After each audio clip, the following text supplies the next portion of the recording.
Hello, Christine. Hello, others who are not in the chat. We'll just give it a couple of minutes to get some stragglers coming in, and then we'll get started. Evening, John. Jose. Hello, my friend. It's been a long time since I've seen you. Welcome.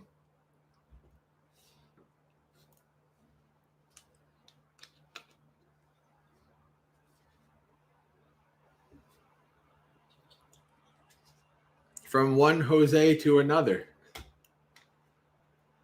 Hello, Douse.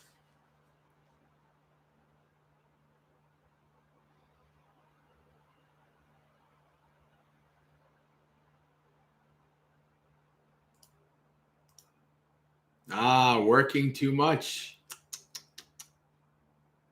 Always need time for Dhamma. Hello, Audrey. Andrew, welcome. I can be heard fine. No audio issues. All good.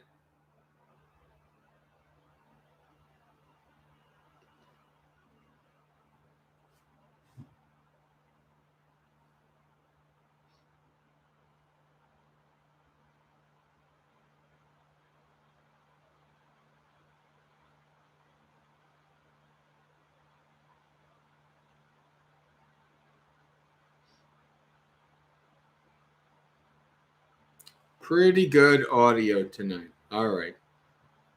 That's good to hear.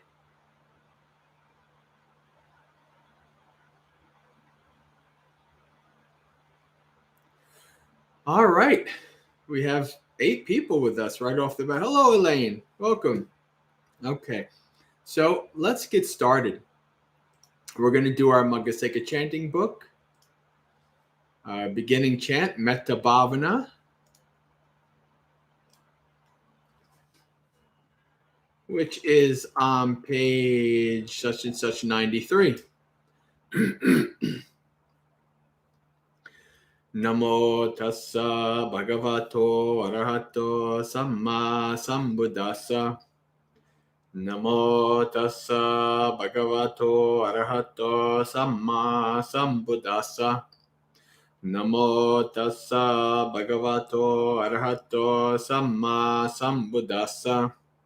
Atupamaya sabbe sang sattanang sukha kamatang pasitva kamato mettang sabba satte subhaveye sukhi bhaveyang nidukko ahang nityang ahang viyahita chame sukhi hontu majjata chattaverino imam hi gamattaketam hi Satta hontu sukhi sada tato parang charajesu chakkavalesu jantuno samanta chakkavalesu sattanantesu panino sukhino puggala bhuta attabhavagata siyong tattiti pumma cheva arya narya picha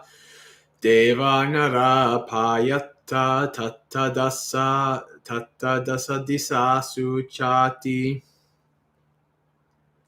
ahangavero homi abhyapaja homi anigho homi sukhiyatanang pariharami ahang viyamayang achariyupajjaya mata pitaro itta satta majjatika satta veri satta vera hontu abhyapaja hontu anigha hontu sukhi atinang pariharantu dukkha mucchantu yatta ladha sampattito ma vigachatun Kamasaka imasming vihare imasming gocharagame imasming nagare imasming ratte imasming chakkavalle isara jana simataka devata sabbe satta sabbe pana Sabbe bhuta, sabbe puggala, sabbe attabhava pariyapanna, sabba ittiyo, sabbe purisa, sabbe ariya, sabbe anariya, sabbe deva, sabbe manussa, sabbe amanussa, sabbe vinipatika, avera hontu, abhyapaja hontu, anigha hontu, sukhiyatinang, Pariharantu dukkha mochantu yattaladda sampattito mavigachantu kamassaka. All right. Now the English. Hello, Cleo and Maxwell.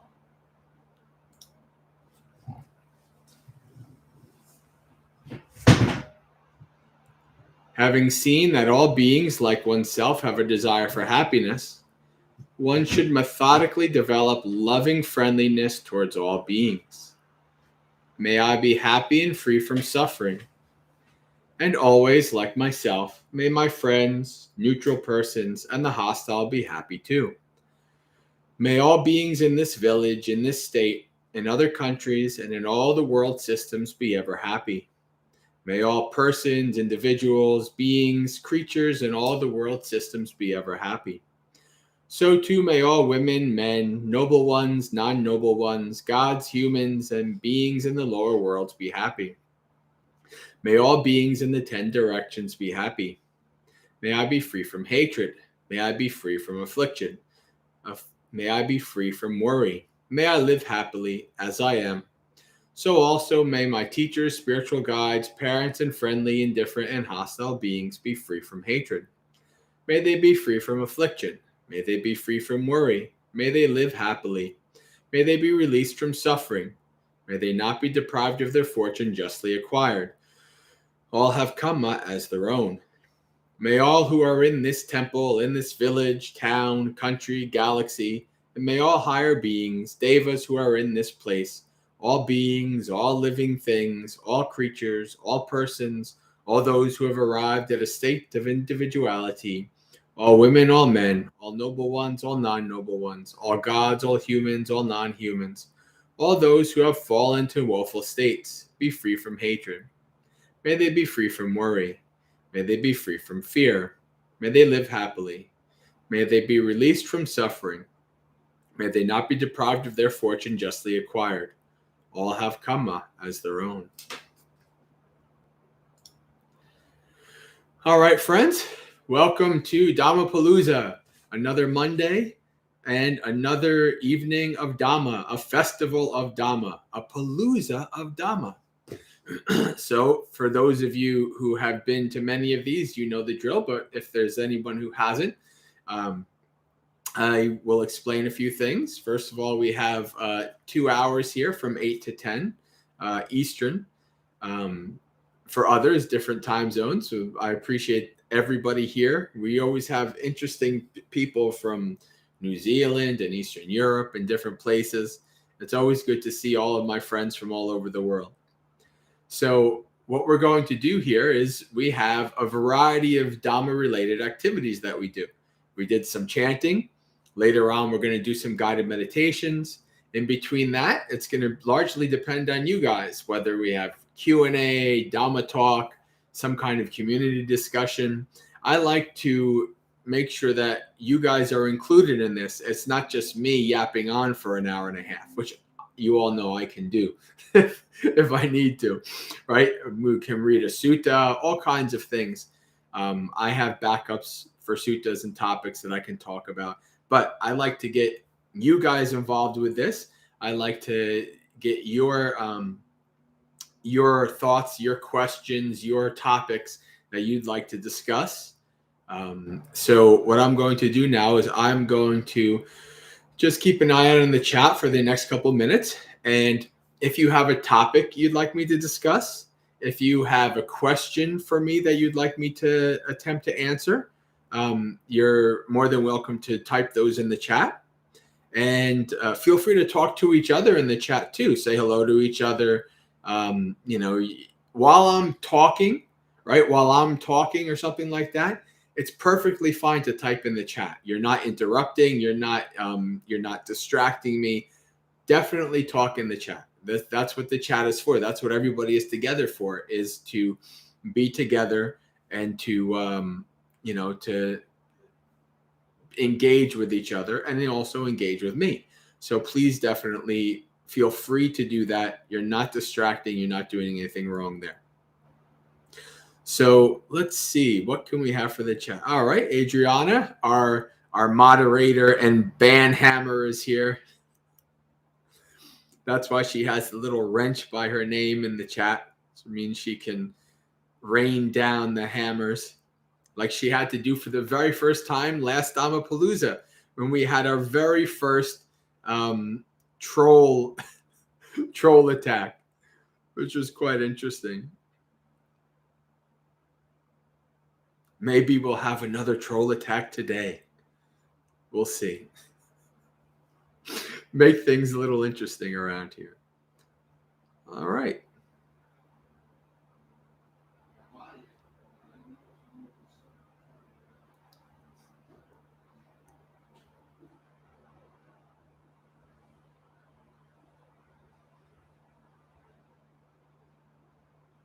Okay, so what I'm going to do now is I'm going to say the one thing that gets everybody to ask questions and to have comments. Oh, Adriana beat it. I was going to say, time to read a sutta. That usually does it. At the monastery, it's time to chant, time to do puja. Oh, I have questions. Yeah, let's discuss things instead of going to do puja. Hello, Michael. Welcome.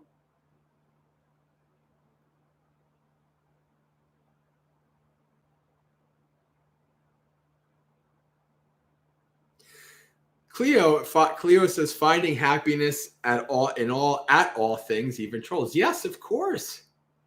Of course. Life is going to throw everything at you. And the best thing you can do is laugh. The best thing you can do is have some fun with it. Without a doubt. Right? It's better than being, negative and mopey about it.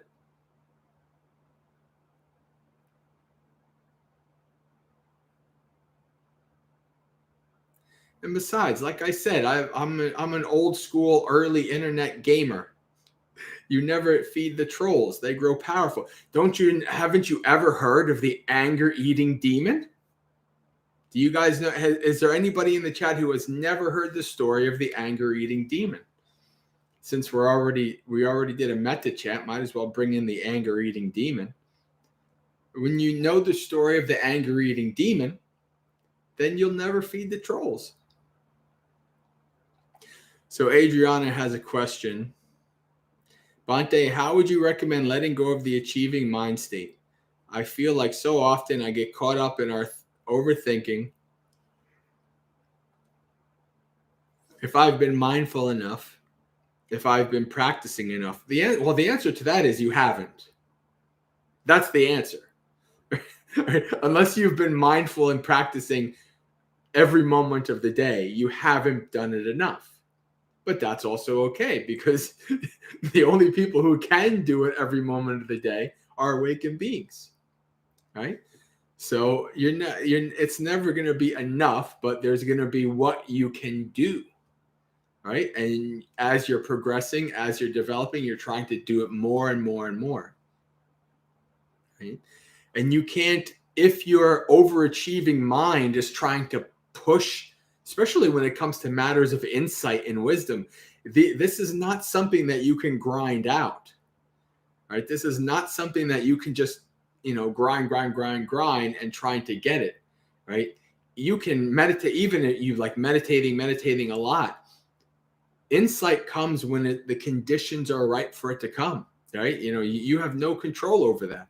So, when you have this kind of like overachieving mind state, sometimes it's good to like try to rein that back in.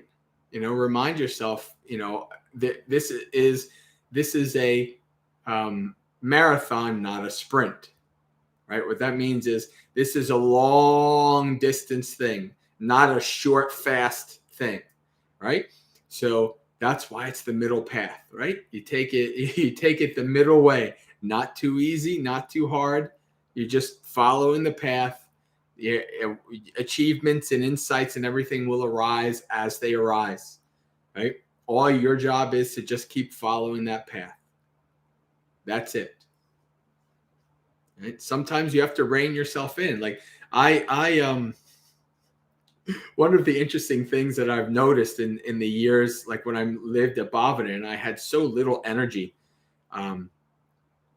and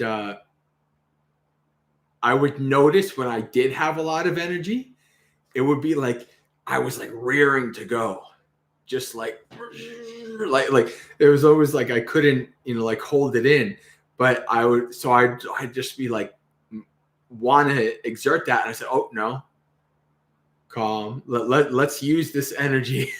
let's not waste it. Let's use it skillfully.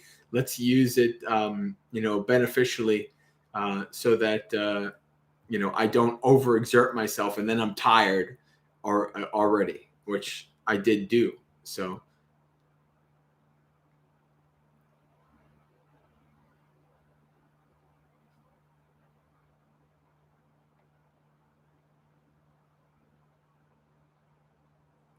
this is the thing, Adriana. It can be such a hindrance to the cushion in daily life. It's been very relevant.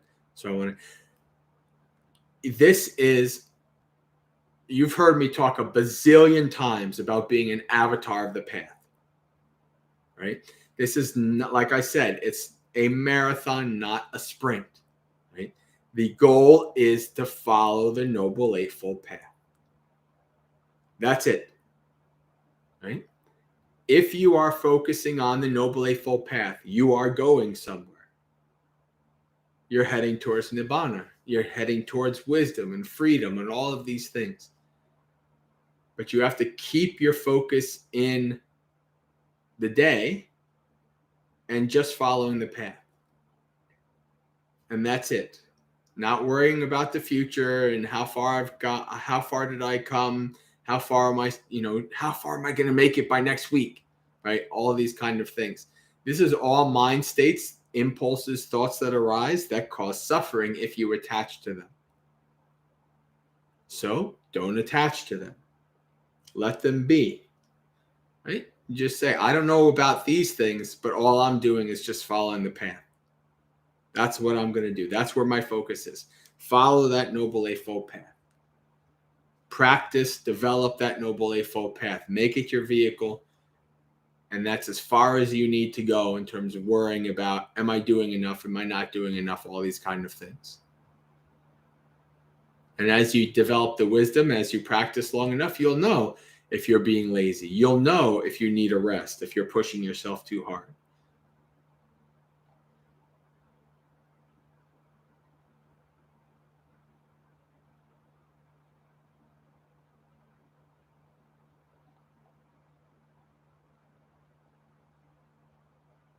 I guess everybody has heard the story of the anger eating demon.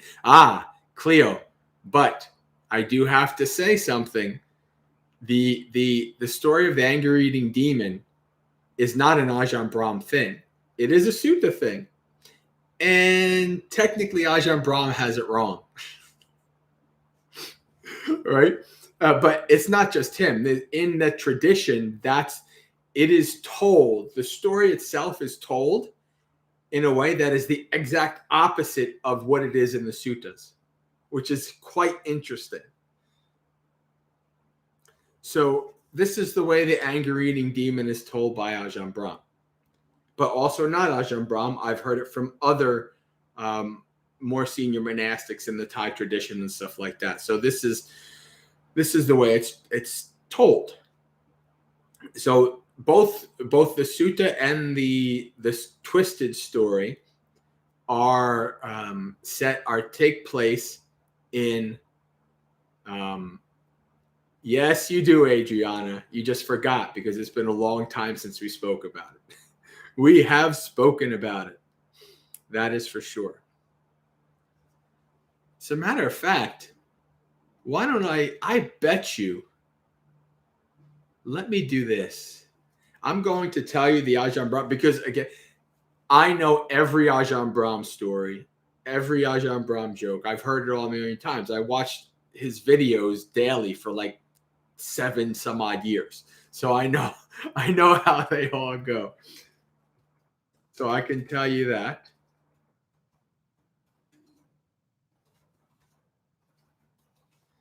But let me see.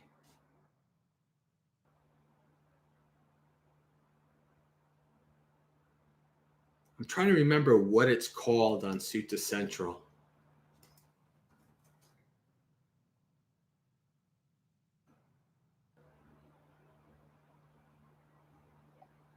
Ah, there it is. Ugly. Beautiful. SN 1122. Ugly. That's exactly what it's called.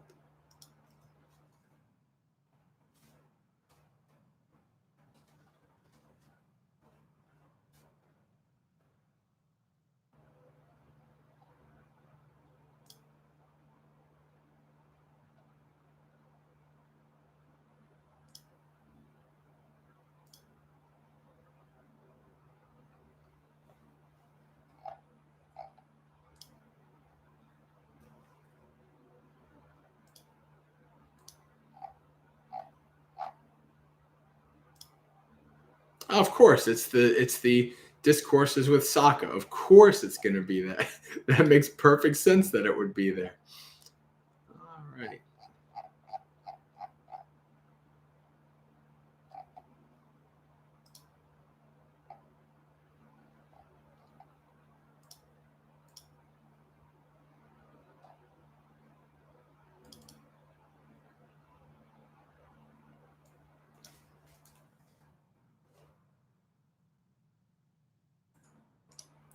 Okay, but anyway, now okay, so now I have it. But Jose, every senior monastic I have ever listened to has been wrong on at least a couple things. There's been times where I was listening to Bhante G and he said something and I was like, no, you're wrong, Bhante. That's just human nature, right? We're like, especially if you're going from the suttas and you haven't read the sutta in quite a while, I mess up. Like I'll say things and I'm like, oh wait, no, I was wrong. Right? During Sutta Monday, I actually I was right though. Remember with Gatikara, I was like, wait a second, I'm pretty sure that Gatikara was not the Buddha, but we were confused with the other sutta. Right? So there's just a lot of stuff to remember. Right? And a lot of things. And you're gonna be wrong. It's just the way it goes. So now the anger-eating demon. So the way Ajahn Brahm says it, right? So Sokka, king of the Devas, goes away, and while he's away, the a yaka comes and sits down on his throne, right? And all of the attendants of Sokka get really agitated. So, you can't sit on our Lord's throne. Get out of here, such and such, and sending him, calling him all kinds of names and throwing him all kinds of negativity. Right? So this big, ugly demon gets it and sits down on the throne. And as he is, okay, I'm saying it right. Okay. And as he gets, I am saying it right. As he gets thrown at all these insults and all this negativity, he starts to get more beautiful, more handsome. Okay, I have to double check the sutta because I think I might be doing this wrong here.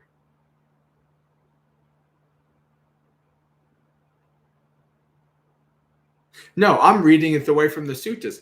Maybe I forgot how Ajahn Brahm does it.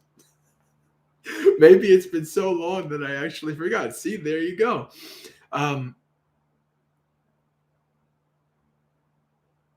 Does Ajahn Brahm really say that he gets more ugly? Yeah, no, he does say he gets more ugly. That's right. he does say he gets more ugly. So as he has this, as the being is on the yaka, he's getting more beastly, more ugly, more powerful, more such and such and such, right? And so then eventually King Sokka comes back. And I think, and King Sokka is very metaful to this being. He's like, oh, hello, I'm Sokka. How are you doing? Such as, giving him metta. And even I remember Ajahn Brahm says, he's like, do you want a foot rub or something like that? Ajahn Brahm adds all these things, right? And so then as he, gave metta to this being, right? Then it got smaller and smaller and smaller and smaller and smaller until, and then it went away. Right. So that's the so in the modern new telling of it, the Ajahn Brahm style telling is you're feeding and it's getting uglier and uglier and bigger and more powerful. Now, let's read the sutta. This took me probably a couple years of thinking about to understand. Because when I first read it, I was like, wait a second, this is the opposite. And then I was like, wait a second, this doesn't make as much sense as the Ajahn Brahm story does. But now I understand.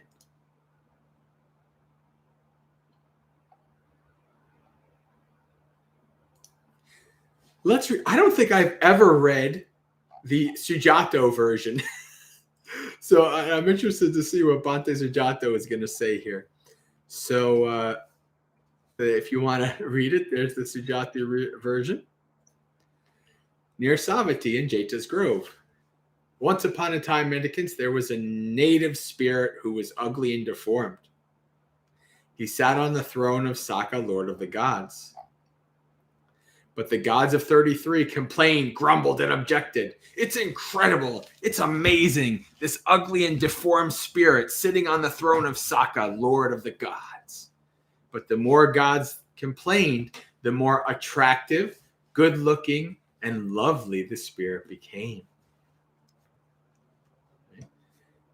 So the gods went up to Sakka and told him what happened, adding, surely, good sir, that must be the anger-eating spirit. And so it is yaka.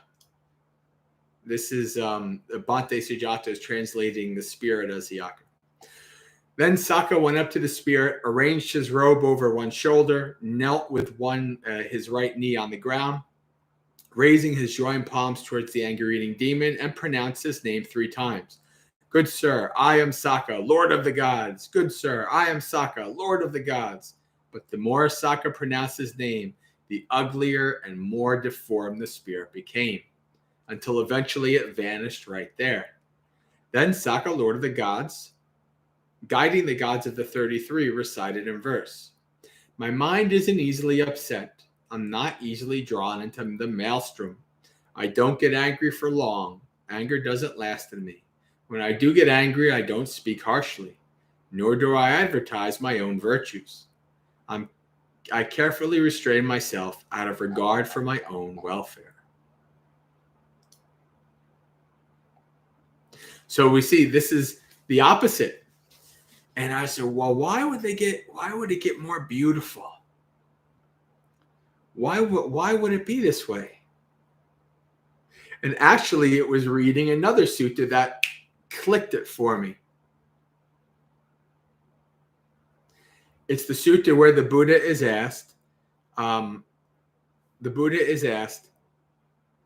is there anything that the Buddhas approve of killing? And the Buddha says yes. The Buddha approves the killing of anger with its honeyed crest and poison root. Flower is beautiful on the outside, poisonous on the inside. Anger, right? This is what angry feels good, feels right. Right? So this demon is feeding off of it, and it's getting more beautiful, more right, more righteous, more believing in your own your own views being right, etc. Right? So it's like feeding off of it. It's becoming more beautiful, more beautiful, more beautiful. The honeyed crest. But we know under that beautiful facade is the yaka. Right? You're throwing all of that anger and aversion at this being, and the being is growing, right, in beauty. It's like, yes, I am feeding, like some kind of like anger vampire, right, becoming more beautiful, more handsome, more comely, using an old word, right? So this actually makes much more sense in relation to the suttas than how it was switched around. Right? Getting bigger and uglier. This is Buddha giving a warning. Right? Buddha gives a warning when talking about anger. How easy it is to feel that our anger is justified. Right? That pleasant, good feeling like you have power. Right? It's a warning. It's a facade. There's a poison root there. It's dangerous, right? No matter what good you think you can do with that anger, it will only lead to suffering. Because the root is poisoned. You can't do something good with a poison root. It's just the way it is. Right? So that's what the Buddha is talking about here. Right? That is why it makes more sense that the anger-eating demon gets more beautiful.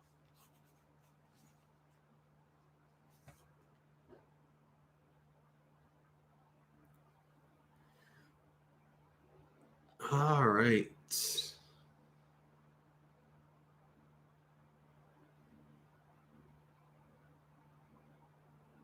Michael, you've only been looking into Buddhism for a week or two. That means you're a brand new newbie of Buddhism. So, Michael, if you have a question, feel free to ask. No matter how stupid you might think it is, it doesn't matter. Don't worry about that. There's no such thing as a stupid question when learning about Buddhism.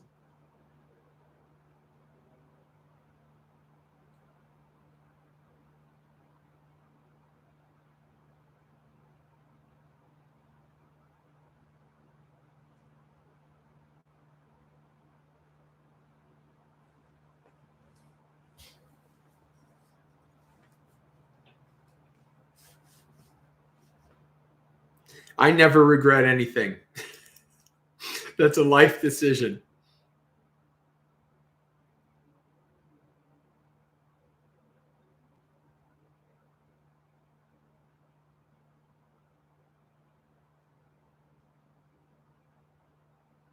Regret is just in like the past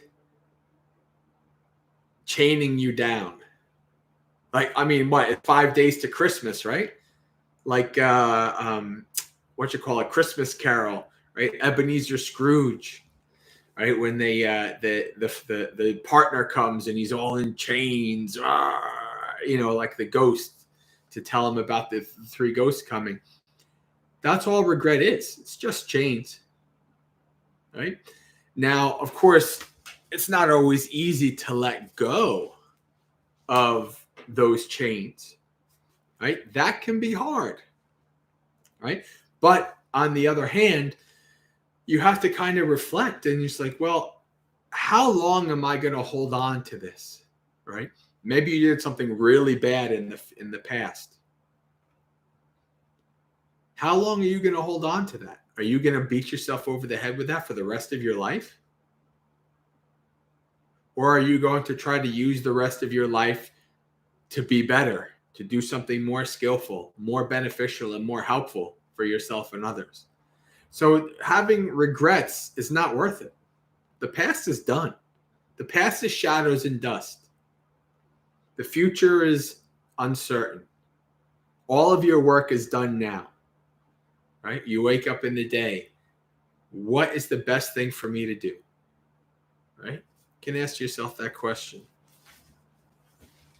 Hey, an Australian friend. Very good.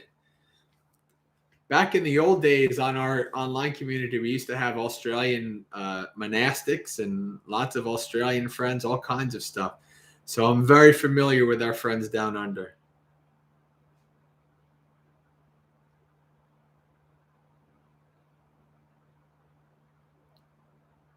Well, Michael, I mean, you have an empire of Dhamma down there, an absolute empire. All of the Ajahn Brahm related monasteries, the Bhikkhu monasteries, Bikuni monasteries, there is lots and lots of good Dhamma down in Australia.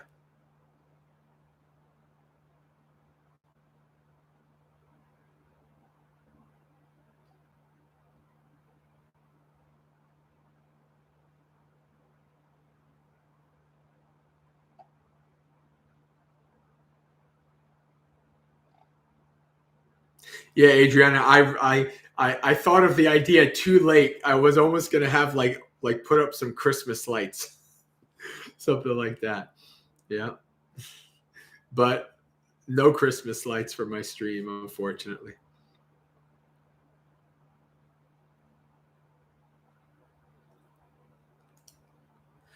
So yeah, Michael, I would look up Buddhist Society of Western Australia.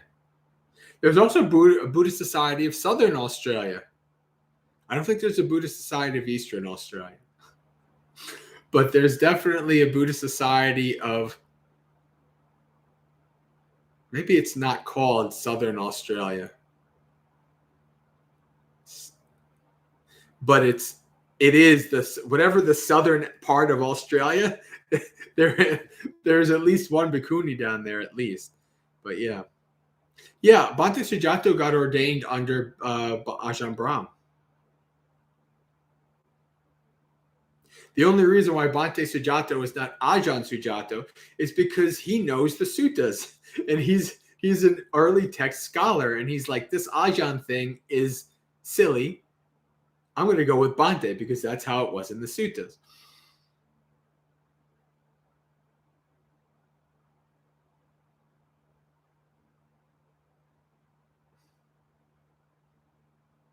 So let's see, Michael, you're not in that different of a position I was in. So I do know, I know a good amount about Australia. I was actually supposed to go there in 2020. Whenever Australia stops being a prison state and I get to go down there again, I'm supposed to be down there. Maybe this year, maybe next year. I don't know. But I'm waiting to go down there to do a tour. But I do know that Australia is almost as big as America, right? So it's a big place. So so I can understand that you're hours away from anything. Right? The other thing is you're brand new to Buddhism. So like for me, what happened with me is that what happened with me is that I was the only Buddhist I knew in my daily life. I had no Sangha near me, no place. Hello, Gray. Gray is not our friend. Well, is this our friend from New Zealand? The first name is the same, I believe, but I don't know if the last name is the same. I'm pretty sure Gray is from New Zealand, but this might be a new Gray. But anyway, so I didn't have any place near me, so I learned mostly online for years.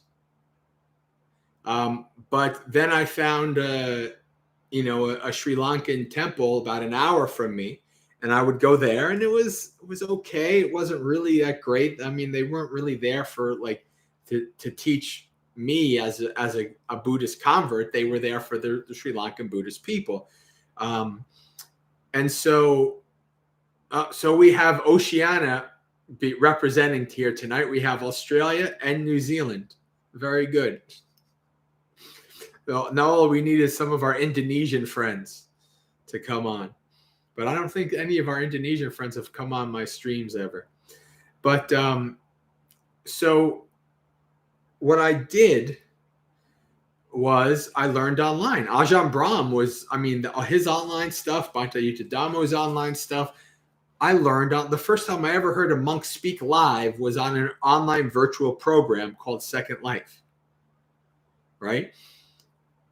But then eventually the place I would visit, the place that was an hour away from me, and they told me about the place 5 hours away from me, Bhavana Society, right? And even though it was 4 states and 5 hours away, after I went the first time, I'm like, this is my home. This is my place. Obviously, I'm not going to be able to go there on weekends or whatever. But by that point, I already had become a Buddhist 3 years before that. I was already a meditation practitioner for 6 years. And I was willing to drive the 5 hours every other month or so to go and stay there and to be with fellow practitioners and things like that. So, if you don't have a place near you, then even if a place is a couple hours away, it might not be a bad idea to visit every quarter, right? Maybe every 2 to 3 months, go for a visit, go for like a long weekend or something like that, right? You are in a very common boat outside of Buddhist countries. You don't have it nearly as bad as some others, though. On our online community, we had a mod who she kind of disappeared on us. We knew her for years, daily contact, and now we haven't heard from her in maybe about 8 months, at least 9 months. But she was from Turkey, right? She might be one of the few handful of Buddhists in the whole country, right? So she wasn't going to any Buddhist places, but she had our community. She was online with us, right? So this is, would it be great if you had a community near you? Yeah. But most Buddhist converts are not near any kind of Buddhism, right? And even if there is some Buddhism near them, it might not be the Buddhism that really clicks with them. So you might have to bite the bullet and learn online, make connections, and then visit places when you can.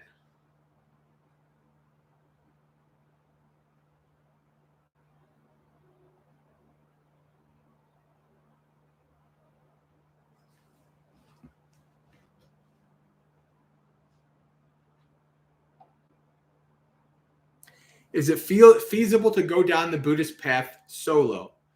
No. That's what it is. But online is not solo. It's not. Trust me on this. It's not. Online is not solo, right? When you have, especially like on our Discord community, right? When we read suttas and we meditate and do all kinds of activities, help each other, stuff like that. Yeah, Douse is the same way. Yeah.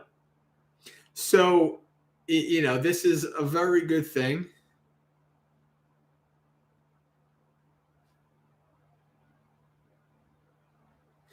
But Adriana, why don't we invite Michael?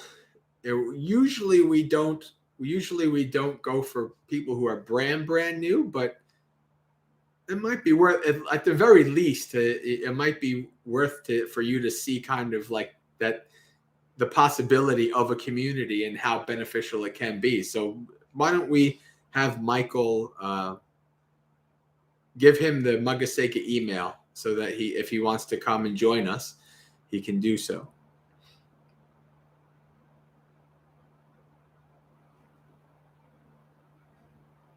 Same thing with the rest of you guys, like Gray. and a couple of the people that we've known for a long time that are not part of our online community on Discord. You're welcome to join us.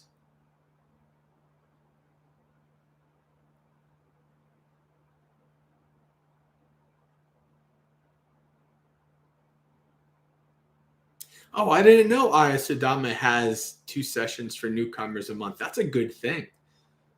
That's it. Actually, I might have to steal that. I might have to do that on the Magaseka Zoom. That's not a bad idea.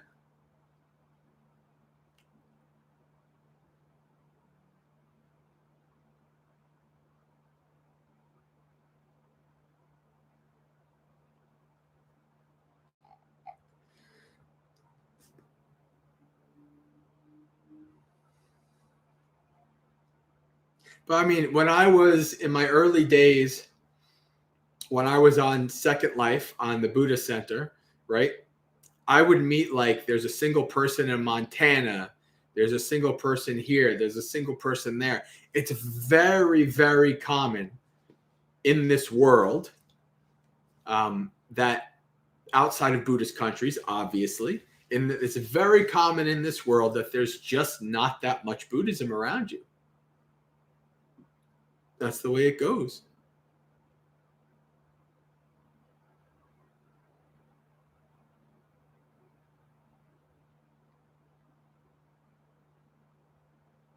Sure, Michael, that's fine. It's not a lifetime commitment. If you decide you're not a Buddhist and you want to leave the community, you just leave the community. Not a big deal.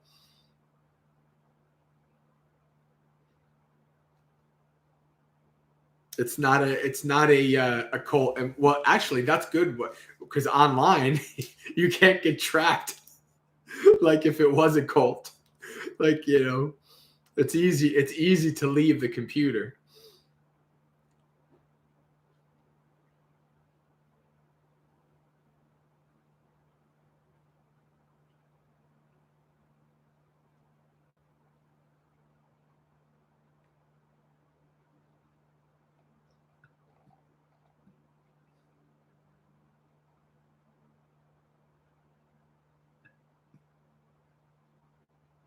Well, we used to have back in the old days. So this online community started with about 4 or 5 of us almost 6 years ago now.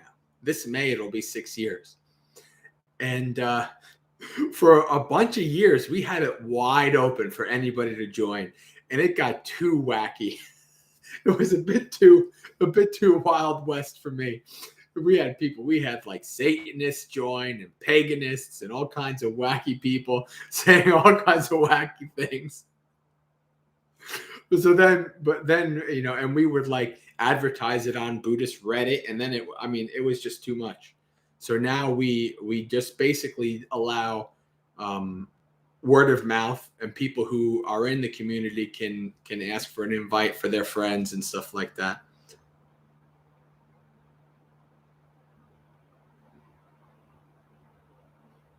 Yeah, Dowsum, a Buddhist monk can be a monk 7 times in one lifetime. Hello, Jessica. Welcome. 7 times in one lifetime. Because this one guy kept ordaining, then disrobing, ordaining, then disrobing, ordaining and disrobing, ordaining and disrobing. And finally, the Buddha basically said, like, well, I don't want to curse, but like there's an old saying from many parts of the country where it's like, Esther, get off the pot. The Buddha's like, basically like, this is it, dude. You make the final decision. This is not going to be a forever thing that you can just go, at your whim, go become a monk and not become a monk. So 7 times in one lifetime is pretty good. I mean, that's pretty. I don't think the average person is gonna try to ordain 7 times. 2 times, maybe 3, but I think most people know by the 3rd time.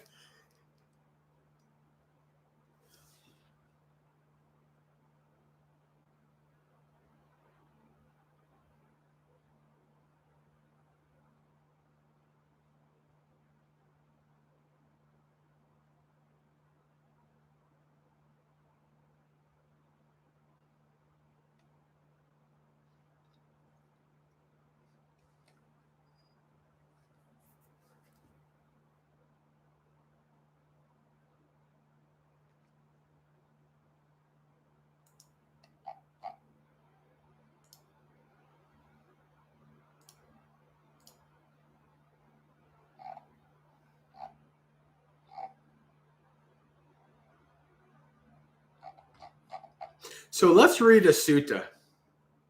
Oh, never mind. I have a sutta for us to read where you see the monks complaining when they couldn't eat dinner anymore. This is one of my favorite things.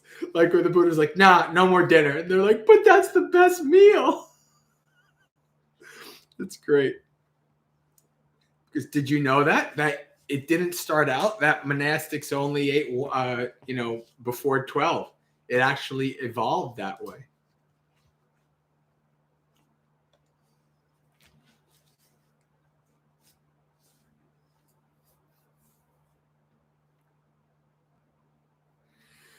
Can you recommend a place to become a Theravada monk in South America? Honestly, Jose, I have no idea. Are there any? I'm sure there are Theravada monks in South America. Well, Mexico. I would say that probably Mexico is your best bet because I have heard of monks in Mexico. But that's central. That's not south. So I don't know. I mean, South America, I'm not sure. I really don't know. I've never heard of any. I know there are Buddhists in South America. I've been invited to come to Peru and Argentina and places like that. So I know, but in terms of monks, I have no idea. Places to ordain, no idea. That actually is something that I would love to do. Like if I get stable in Colorado and I have I think it would be really cool if I do become a father of many bhikkhus and bhikkhunis, that a couple of them will come from South America and then go back. Right? They go back and start their own places. There's a bhikkhuni in Karuna Buddhist Vihara. There's a young woman, Andy is her name, and she's from Mexico. And the idea is eventually for her to go to start a place in Mexico, right? Like that's cool.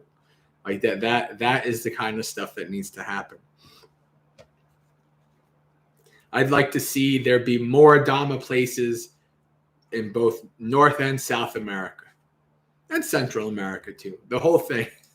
All of the Americas.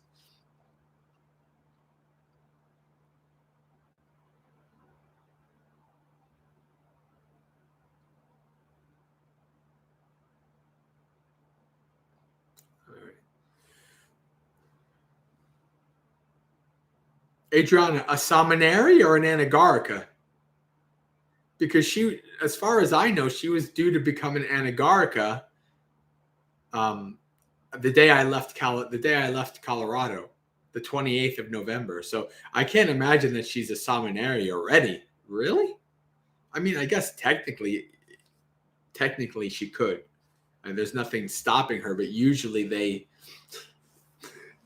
people make it along. Yeah, white robes. Yeah. And yeah, but she has to go back to Mexico because of visa stuff, right? So now she's an Anagarika by herself in Mexico. It's an interesting character. She's a tough cookie though. I think she really loves Dhamma. I enjoyed being with her and Aya Santusika and Aya Chittananda for 2 weeks when I stayed with them.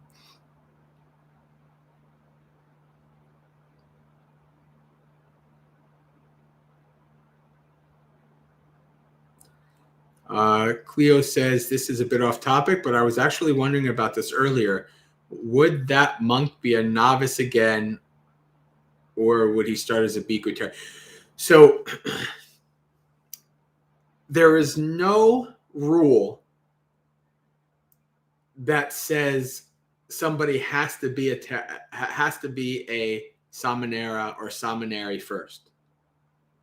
They could essentially go straight to be. Well, I mean, that I should clarify that. Like you could basically within an hour and a half, you could go from layperson to samanera to bhikkhu. Like there's the whole you have to kind of do this 2-year kind of process to become a bhikkhu thing. That is a Western invention, and it's a good one. I'm not saying anything bad about it. Actually, it's a good one. It's so that people actually have a long time to kind of process if they really want to become a monastic. You could get on the plane and get off the plane in Thailand and be a bhikkhu by the end of the night. Easy peasy. So no, you don't have to become a novice again. If you disrobe, you committed like a parajika or something like that, then you can never be a bhikkhu again. You could only be a novice. But to become if you disrobe honorably, you can think of it as like like in the military, like honorable and dishonorable discharge, right? If you disrobe honorably, because for whatever reason you have to take care of something medical, you have to take care of your parents, whatever, and you want to ordain again later, that's fine. You didn't do anything wrong. Adriana, no, bhikkhunis do not need to do such a thing. This is a modern invention at the recreation of the Bikuni Sangha. Right? You could just become a samaneri, then a bhikkhuni, and do it in one day.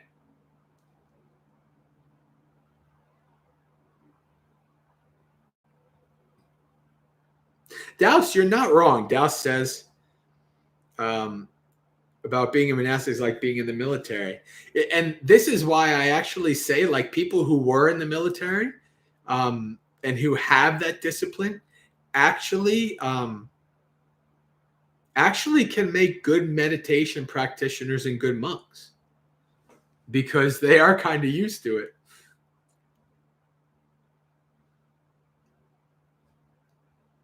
So the 2-year period comes from what they call a sikamana. So this is interesting, right?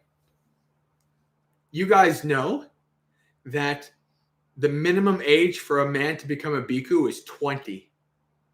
What do you think the minimum age for a woman to become a bhikkhuni is?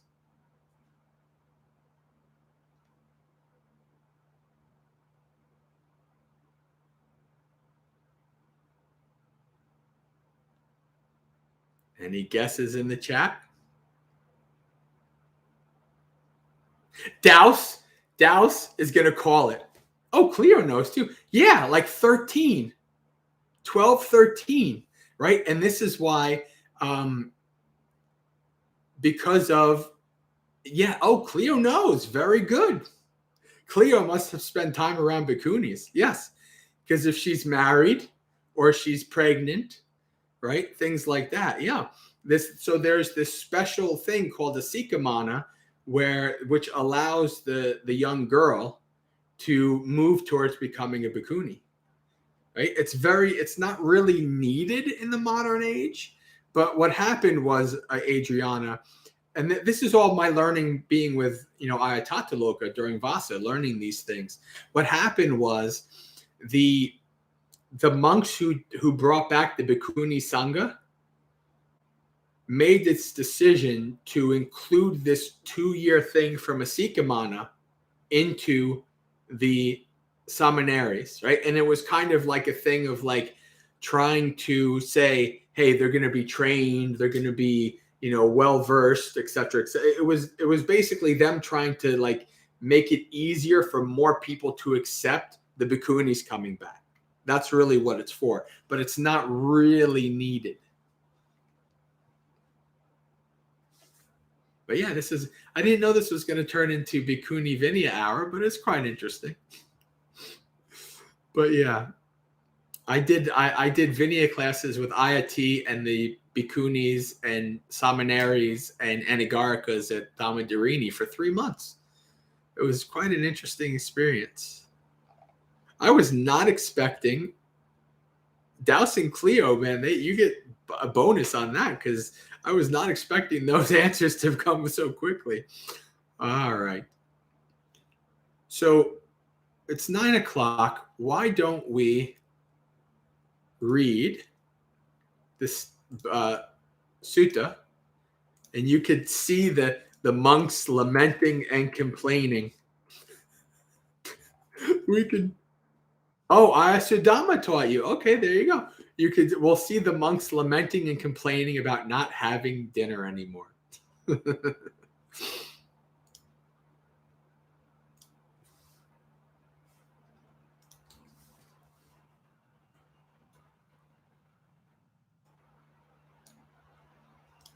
There's actually more to the sutta than just that. It's actually quite a good sutta. But I'm reading. But this is the hook, the funny part. So, the simile of the quail. At what time the Buddha was staying, the evildoers who ruined dinner. That's great. That's a good one, Douse. All right. At one time, the Buddha was staying in the land of the northern Apanas, near the town of theirs named Apana. Then the Buddha robed up in the morning and, taking his bowl and robe, entered Apana for alms. He wandered for alms in Apana. After the meal, on his return to alms round, he went to a certain forest grove for the day's meditation. Having plunged deep into it, he sat at the root of a certain tree for the day's meditation. Venerable Udai, so this guy is the cause for at least a third of the monastic rules.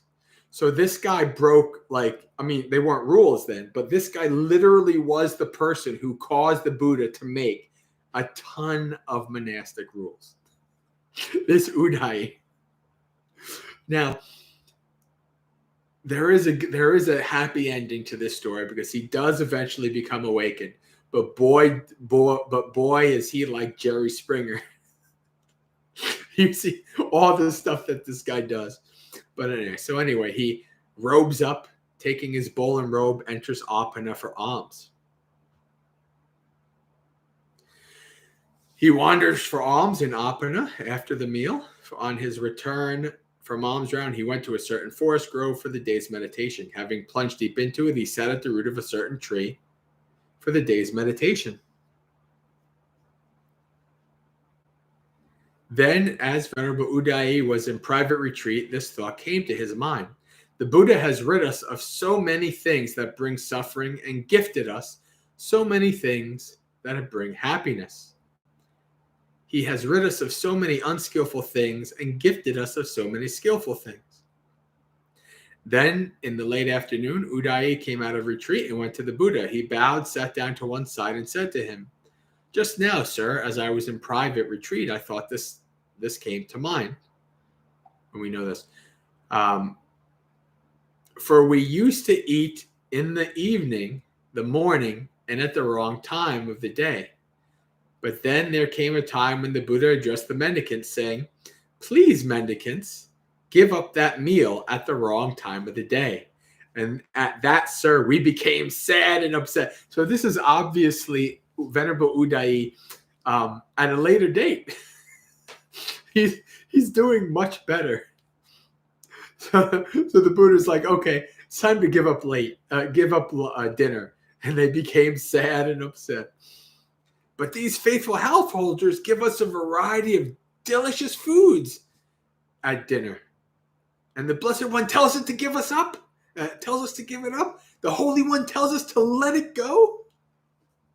The beginning of the Buddha's path is letting go. The middle is letting go. And the end is letting go. Right? So you have these monks. And they're like, this is the best food. And now he's telling us. But when we considered our love and respect for the Buddha and our sense of consciousness and prudence, we gave up that meal at the wrong time of the day. Then we ate in the evening and, oh no, I'm sorry. No. This is actually showing, this is the meal this is lunch. I forgot. So this is actually explaining the cycle, right? So first, this is exactly what happens. The Buddha tells us to give up lunch. With the wrong time of the day is after lunch. And then it says, then we ate in the evening and the morning. But then there came a time when the Buddha addressed the mendicants, saying, "Please, mendicants, give up that meal at the wrong time of the night. And at that, sir, we became sad and upset. But that's considered the more delicious of the two meals. And the Blessed One tells us to give it up. The Holy One tells us to let it go. Once it so happened that a certain person got some soup during the day. He said, "Come, let's set this aside. We'll enjoy it together this evening." Nearly all meals are prepared at night, only a few in the day. But when we considered our love and respect for the Buddha and our sense of consciousness and prudence, we gave up that meal at the wrong time of the night. In the past, mendicants went wandering for alms. We could almost see like the Buddha had a plan, right? He's like, how do I get them to only eat a certain time? Well, first I'll take two. I'll take one out of the two, right? And then it's like, okay, now that one also. So now only eat before 12. Yeah. Cleo is taking Disney tunes and making them into Dhamma. This is why Cleo is one of us. She is perfect for the Maggaseka community. Refitting pop culture tunes for Dhamma. I love it. Very good. So in the past, mendicants went wandering for alms in the dark of night. So now we see why Buddha said no more dinner. They walked into a swamp or fell into a sewer or collided with a thorn bush or collided with a sleeping cow or encountered youths escaping crime or on their way to commit one or were invited by a female to commit a lewd act. Once it so happened that I was wandering for alms in the dark of night. A woman washing a pot saw me by a flash of lightning, shouted, and she cried, "Bloody hell!" This, you can tell this is an Aussie.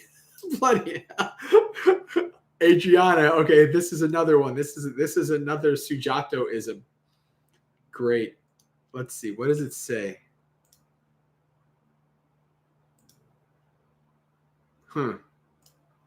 Bloody hell, a goblin's upon me.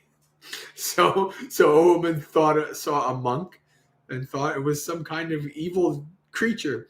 When she said this, I said to her, "Sister, I am no goblin. I'm a mendicant waiting for alms." Then it's a mendicant whose ma died and pa died. You'd be better off having your belly sliced open with a meat cleaver than to wander for alms in the dark of night for the sake of your belly. Recollecting that, I thought, the Buddha has rid us of so many things that bring us suffering and gifted us so many things that bring us happiness. He has rid us of so many things, so many unskillful things, and gifted us so many skillful things.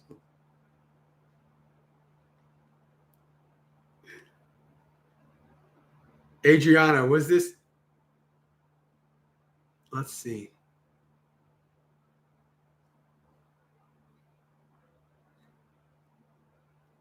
Yeah, I don't know. I guess it is the woman who's saying that. I don't know. It's because it's broken up in such a way. I'm not quite sure.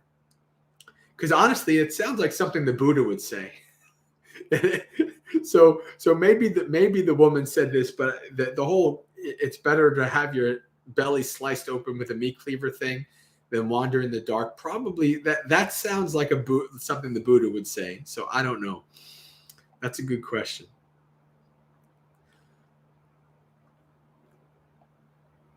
Okay, and then now this is the Buddha saying, this is exactly what happens when some foolish people are told by me to give something up. They say, what, such a trivial, insignificant thing as this? This ascetic is much too strict, right? And we see this in the Mahaparinibbana Sutta. Buddha's barely dead hours, and people are like, this guy made us follow too many strict rules. Why are we following these rules anymore? He's gone. Let's not follow these rules anymore. Right? This ascetic is much too strict. They don't give it up, and they nurse bitterness towards me. So this is the Buddha saying, they don't give this up. They become bitter towards me.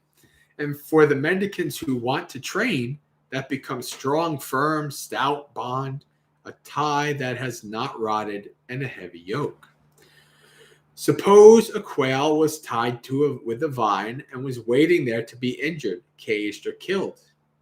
Would it be right to say that for that quail, that vine is weak, feeble, rotten, and insubstantial? No, sir. For that quail, that vine is a strong, firm, stout bond, a tie that has not rotted, and a heavy yoke. In the same way, when some foolish people are told by me to give something up, they say, "What, this trivial, insignificant thing is this? This ascetic is too strict."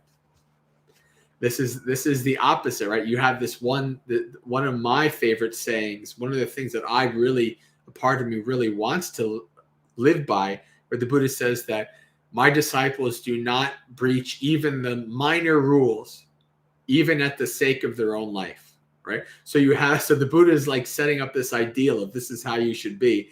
And these monks are like, what? This trivial, this is a silly thing. Whoa, what's so bad about eating dinner? Right? And then they become agitated. This bhikkhu, Buddha is too strict. And this actually hurts the bhikkhus who actually want to train well. They give it up and they nurse bitterness towards me. And for the mendicants who want to train, that becomes strong, firm, stout bond, a tie that has not rotted, and a heavy yoke. But when some gentlemen are told by me to give something up, they say, "What? We just have to give up such a trivial, insignificant thing as this when the Blessed One tells us to give it up?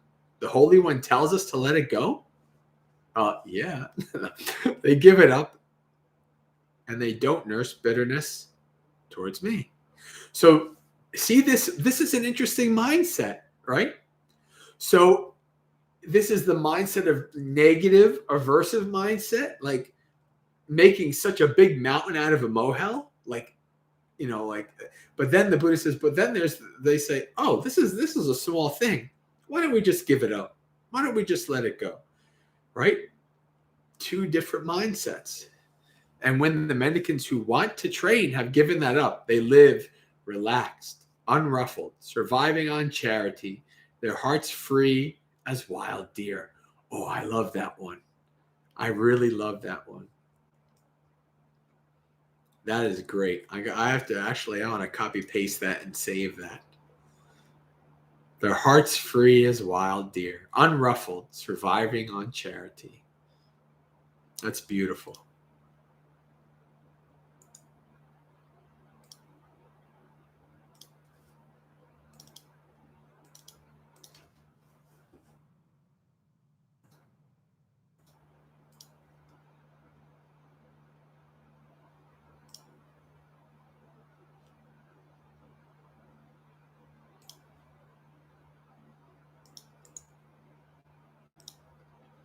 All right, continuing on.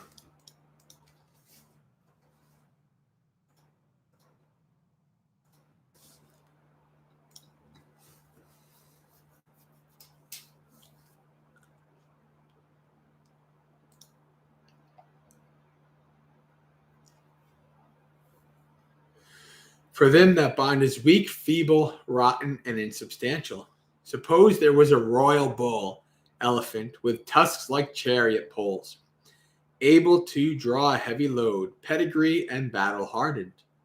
And it was bound with strong harness. See, here's another. Remember, those of you who I keep telling you that the Buddha, so many of the Buddha's similes are war similes because that's what he was trained. That's what he knows.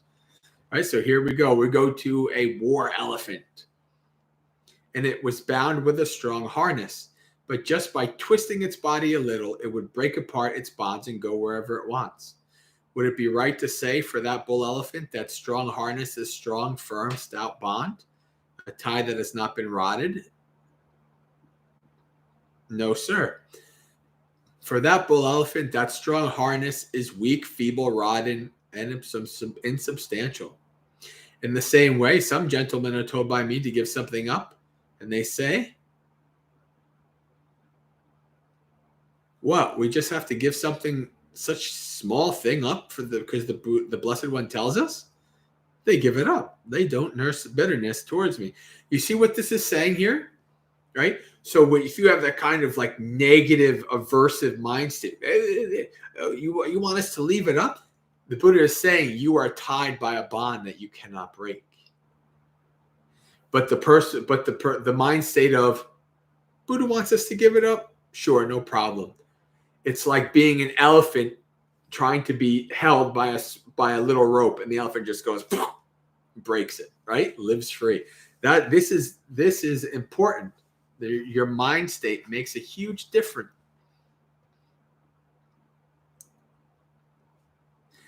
And when mendicant who wants to train has given up, they live relaxed, unruffled, surviving on charity.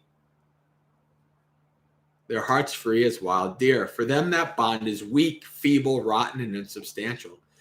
Suppose there was a poor man with few possessions and little wealth. He had a single broken down hovel, open to the crows, not the best sort.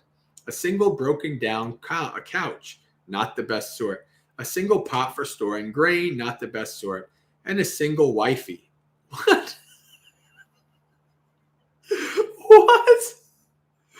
That's so funny. Is that how they say it in Australia?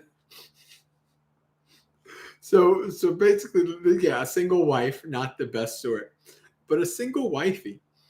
All right.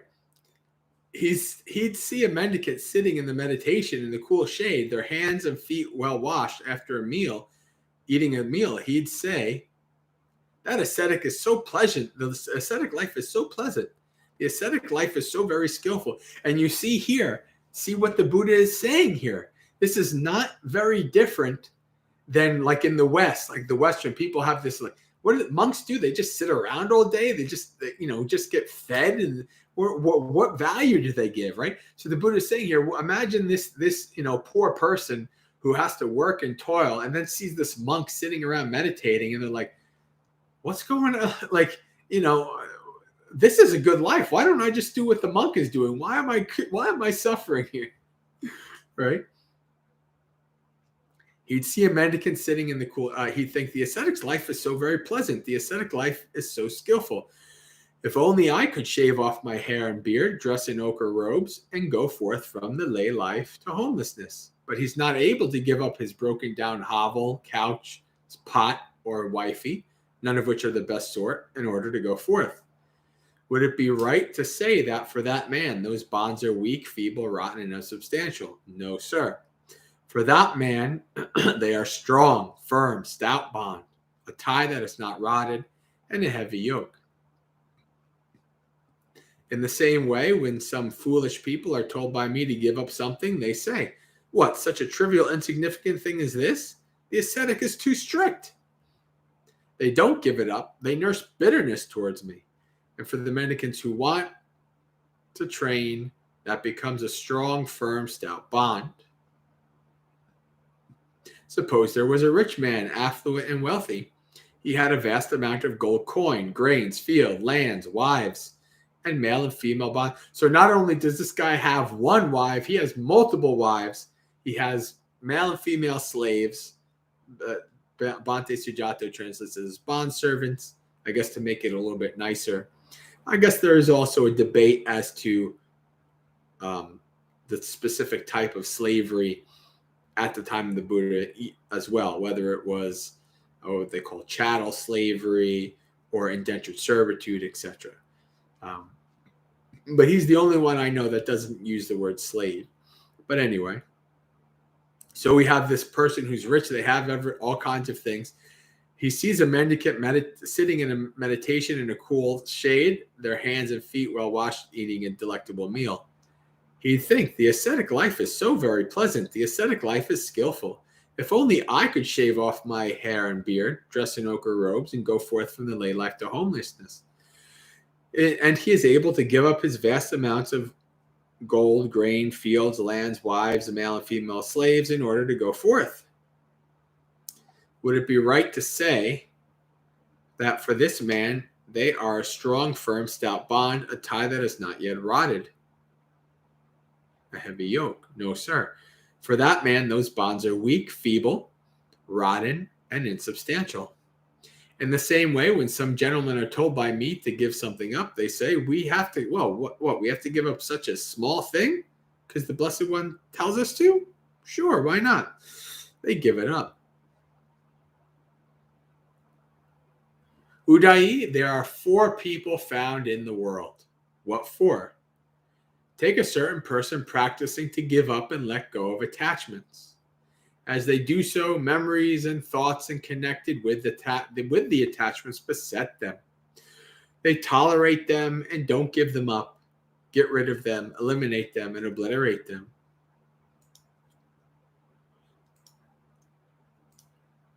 I call this person fettered, not detached. Why is that? Because I understand the diversity of faculties as it applies to a person. So this is a person that's trying to let go, but then, maybe like, you let go of, I don't know, a spouse or a car or whatever, but then you keep having thoughts about it and you keep feeding it and keep building, keep going, wrapping on and on and on, and regrets. And like we talked about regrets earlier and stuff like that, right? Right? Buddha says, well, you're fettered. Take another person practicing to give up and let go of attachments. As they do, memories and thoughts connected with attachments beset them. They don't tolerate them, but give them up, get rid of them, eliminate them, and obliterate them. So there's a reason I don't like, you see these words, right? So another way you could say this is that they don't tolerate them, they remove them, they cause them to not exist anymore.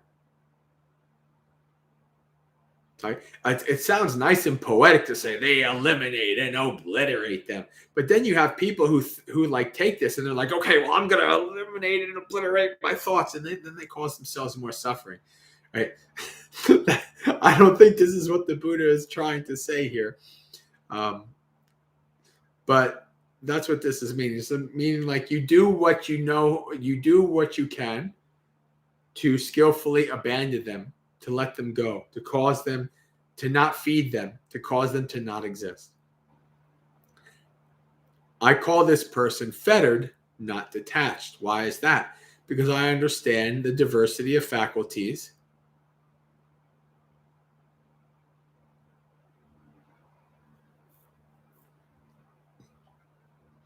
It applies to this person. Take another person practicing to give up and let go of attachments.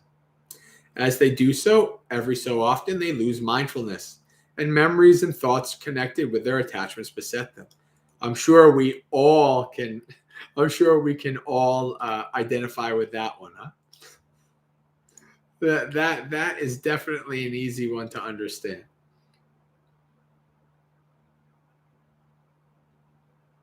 Their mindfulness is slow to come up, but they quickly give up, get rid, eliminate, and obliterate those thoughts.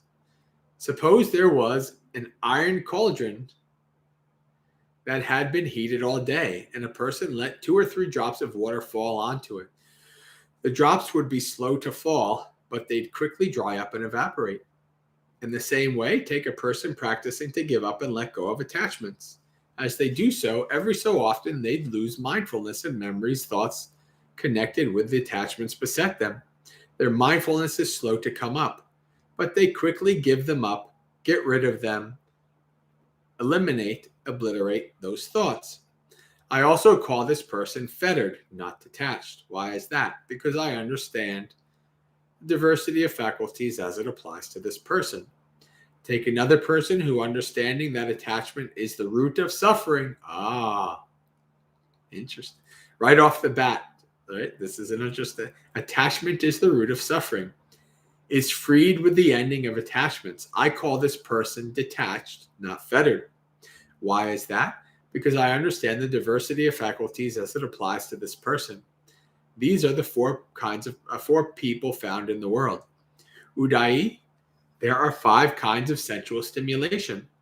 Sights known to the eye that are likable, desirable, agreeable, pleasant, sensual, arousing.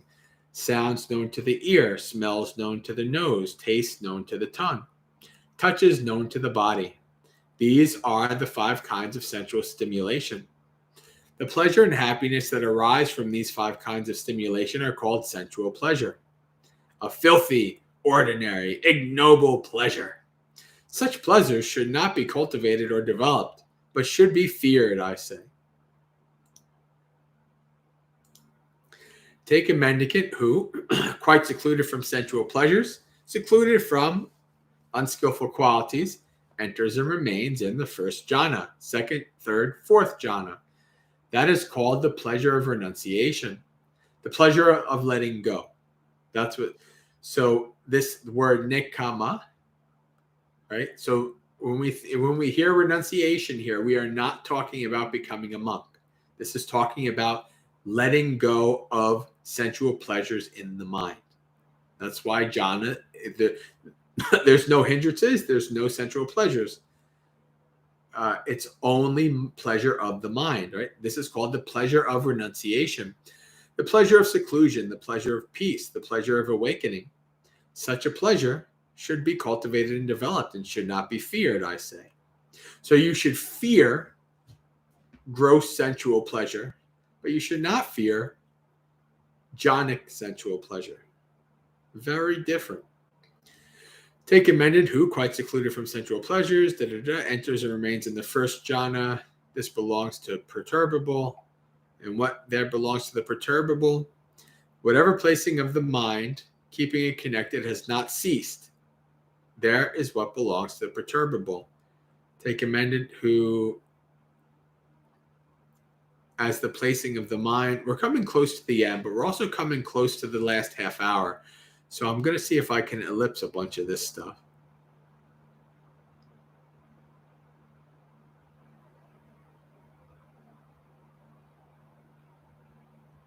So the first couple of jhanas, I believe Buddha's going here, is the first couple of jhanas are perturbable. And that's because there's things like rapture, joy, happiness, thoughts, vitaka vichara, these kind of things, right? So that means that the mind is perturbed, right? Things can arise. Whatever equanimous bliss has not ceased, there is what belongs to the perturbable. Take a mendicant who, giving up the pleasure and pain, enters or remains in the fourth jhana. This belongs to the imperturbable, right? So that's what the Buddha is saying here.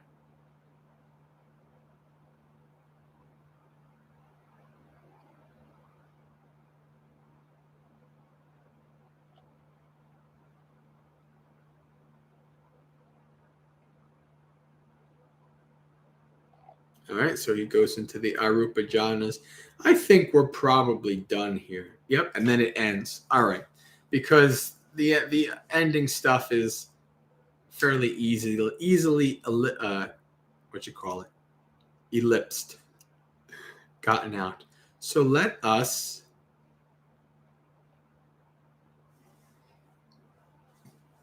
do our meditation for the last half hour, and then we'll close and do our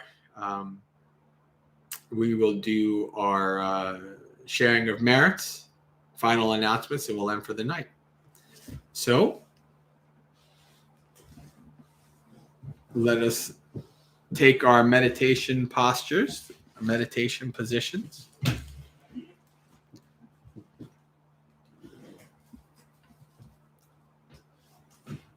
Sit comfortably.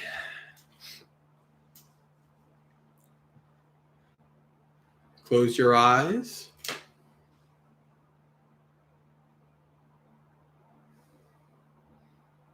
Bring your awareness to your toes. We're going to spend some time scanning through our body. The reason we do this is so that we can bring our mind from the external to the internal. And so that we can set our body up in a stable and comfortable position that will allow us to sit for longer periods of time. Bring your awareness to your toes, as I said, and by this we mean whatever sensations and feelings that you can feel and sense down there. Put your mindfulness there. Put your attention to that sensation.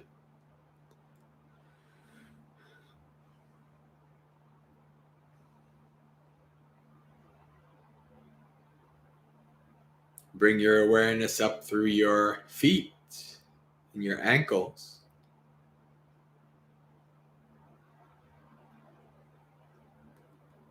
What is the feeling of the feet pressing against the floor?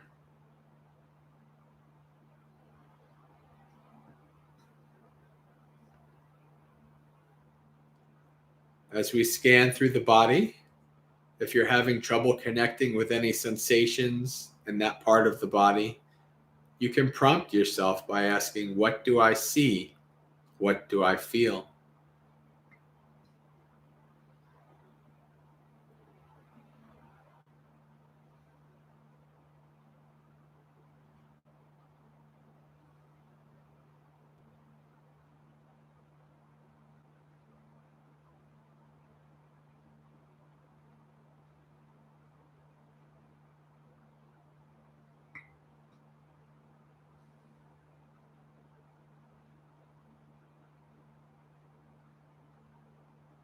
Bring your awareness up through your calves to your knees.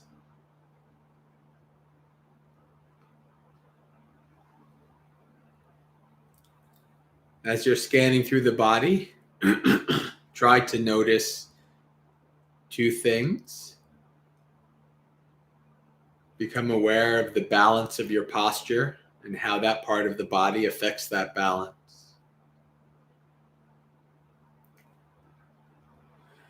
And also, if you notice any small feelings of discomfort, now is the time to move your body and adjust. Because something small now will turn into much larger feelings of discomfort and pain after meditating for some time.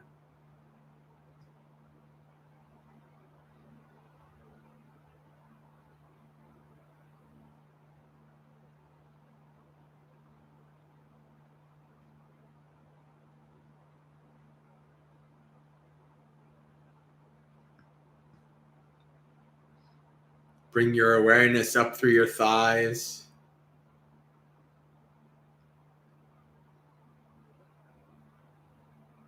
to the pelvis and hips.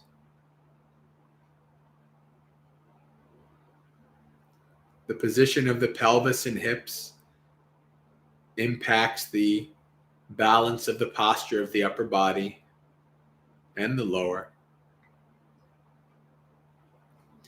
So observe and investigate the pelvis and hip area. Check to see how it's positioned and how that affects your body posture.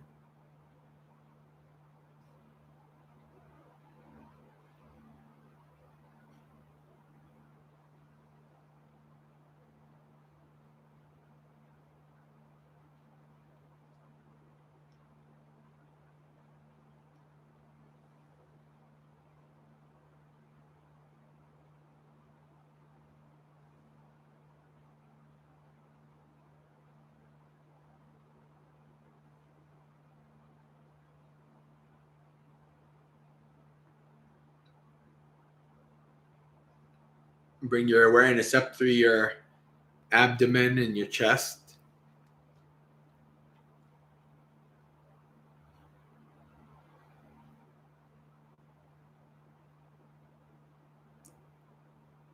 Pay attention to the spine and check to see that it's in its natural, neutral position,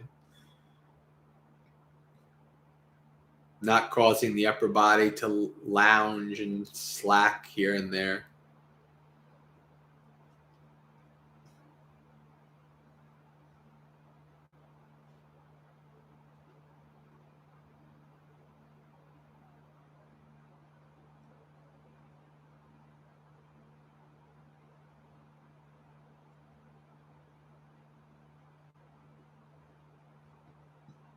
Bring your awareness to your shoulders. Make sure they're hanging loosely, not scrunched up and tight.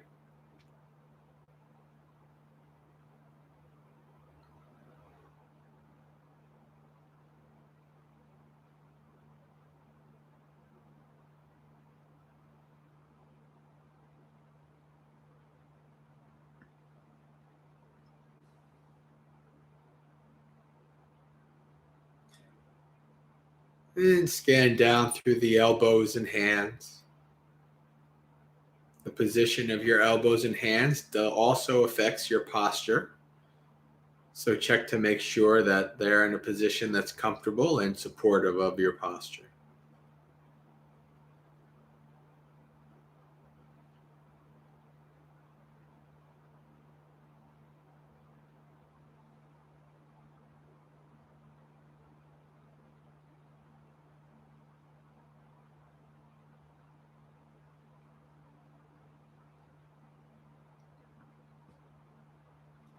And finally, bring your awareness to your head.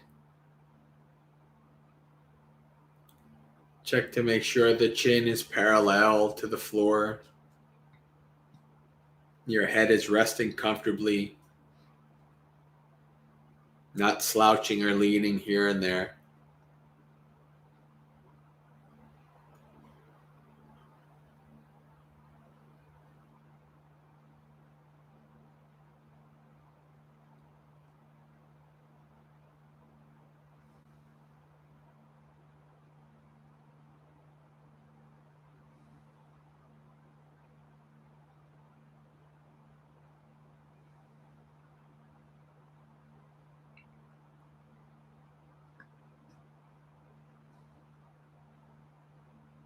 When you're done setting up your body in a stable and comfortable position, let the body go and take 3 deep breaths.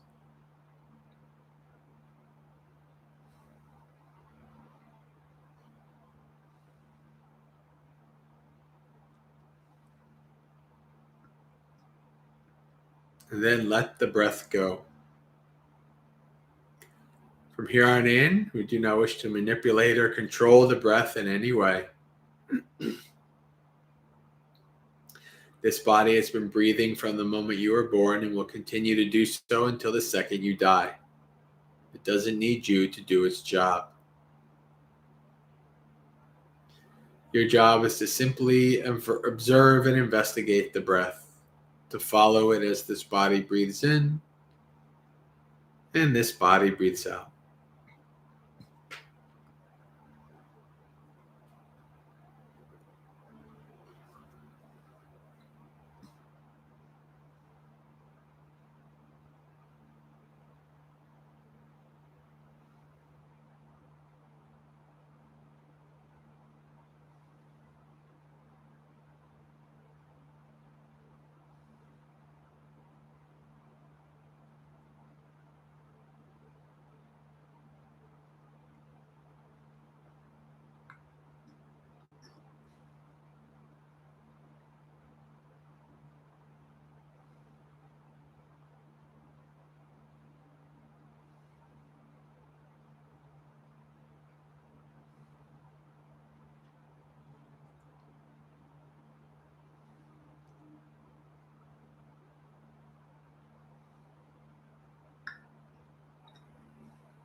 For the time of this meditation, we practice letting go, laying down our burdens.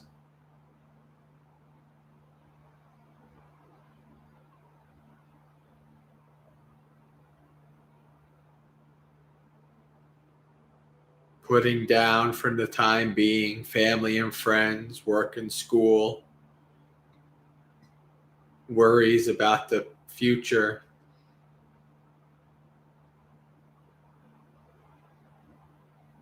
memories from the past.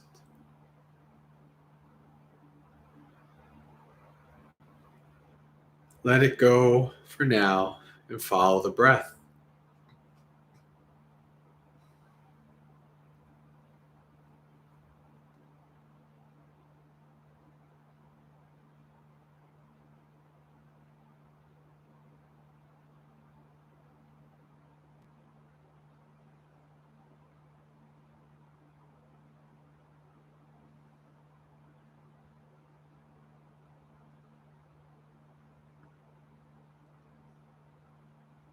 The breath is home.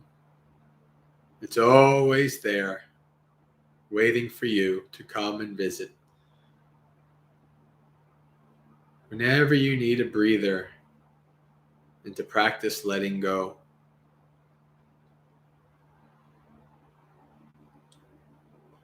the body continues to breathe.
As you follow the breath, your mind will become distracted.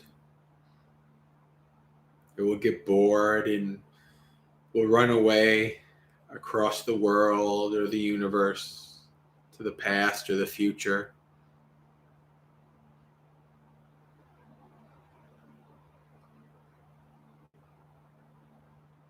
When it does so, and you start to just get to understand that you have been taken away from the breath, marshal your mindfulness and acknowledge that you have been fully taken away from the breath. Practice letting go of that distraction and return to the breath.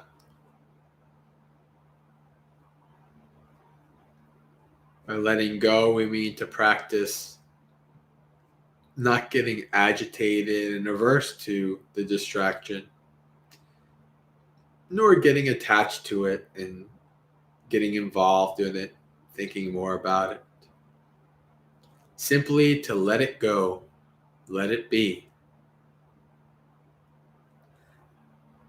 It will go away just as it came if you don't give it any energy and grab onto it.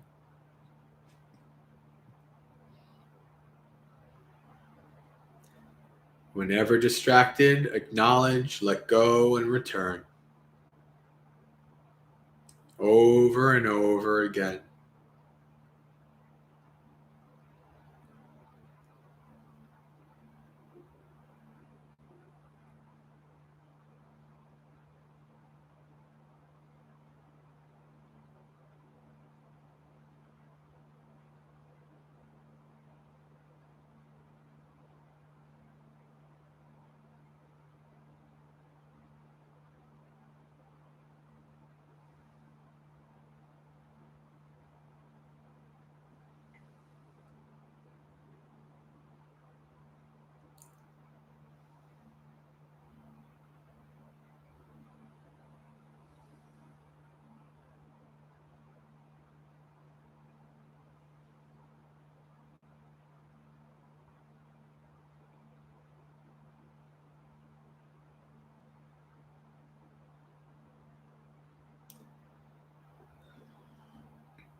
Every once in a while following your breath, check in with the state of your mind. Is your mind becoming more calm and tranquil or not? As your mind becomes more calm and tranquil, you may begin to notice more subtle aspects of the breath. You may begin to see how sometimes the breath is long and deep, sometimes short and shallow. Try to become more aware of the impermanence in the breath, how it flows and changes. Investigate this as we follow the breath in, the breath out.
Okay, friends, slowly begin to open your eyes, being aware of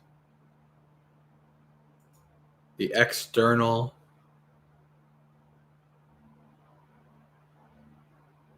the room around you, the computer and the live stream.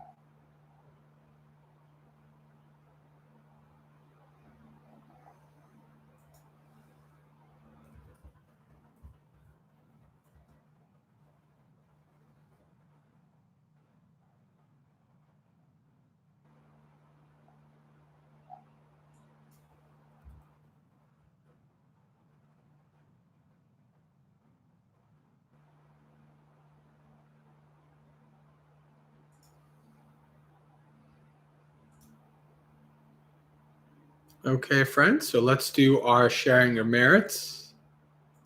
Dukkha patta chani dukkha, bhaya patta chani bhaya, sukha patta chani sukha, hontu sabbe pipaniyo, etavata cha amehi sampadang punya sampadang. Sabbe deva anumodantu sabba sampatti settiya.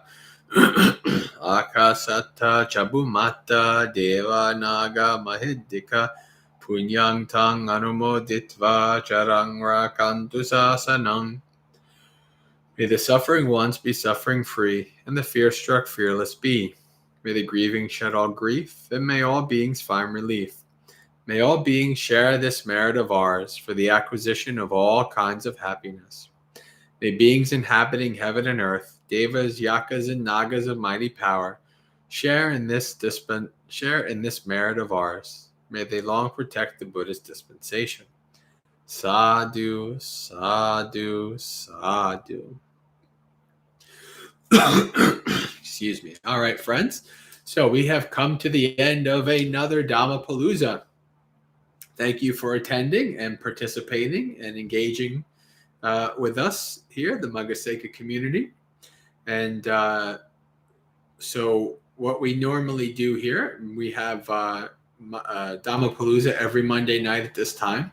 But I also have live streams in the morning called Morning Monastery Experience. And so 8 a.m. Eastern, if you'd like to kind of see, get a little glimpse of what it's like to be in the morning puja, the morning session of a monastery, you can come join me from 8 a.m. Eastern to 8:30.